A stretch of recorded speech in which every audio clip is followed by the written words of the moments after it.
చిత్తూరు జిల్లా కుప్పం మండలంలో ఒంటరి ఏనుగు హల్చల్. ఇక వివరాల్లోకి వెళ్తే పంట పొలాలపై ఒంటరి ఏనుగు స్వైర విహారం చేస్తుంది. పైపల్ల గ్రామంలో మునిరత్నం అనే వ్యక్తిపై ఏనుగు దాడి చేసింది. కాగా అతనికి తీవ్ర గాయాలు. కుప్పం పిఎస్ ఆసుపత్రిలో మునిరత్నం చికిత్స పొందుతున్నాడు. ఒంటరి ఏనుగు అడవిలోనికి మళ్లించేందుకు ఎలిఫెంట్ ట్రాక్టర్ విశ్వ ప్రయత్నాలు చేస్తున్నారు.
నా పేరు పి స్వామినాథన్.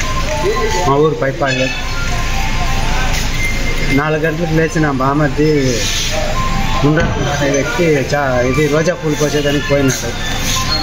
తోటలో వచ్చి ఏనుగు అటాక్ చేసి తొక్కేసింది. మేము ఇక్కడ పిఎస్కి ఎత్తుకుని వచ్చి పిఎస్కి హాస్పిటల్ వెళ్ళాం. ఒకే ఏనుగు చూస్తారా? ఏనుగునే ఏనుగు చూసి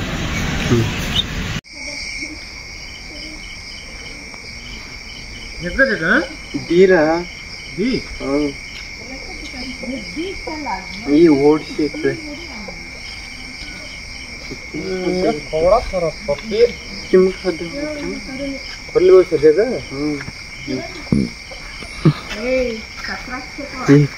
अच्छा निक मार रहा बदला मैं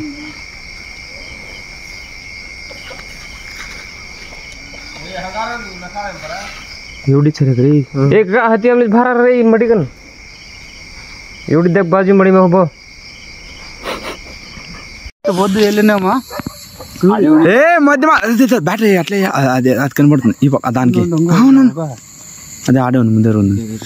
మధ్య అంతా వస్తాను బండకాలు రే దానికి అది కనిపిస్తా. రెండుకి కనబడాలి నీకు. అది కనిపించలే. అదేమే అది కనబడలే. ఇట్లా రెండు పటాస్ పెట్టి అదంతా లేదప్ప. పటాస్ సౌండ్ పోలేదు. చూస్తుంది ఇక్కడ గుద్దుకుడే కదా. ఇప్పుడంతా భయం లేదు. మిద్ది మీద పోయి సంపద గమని భయం.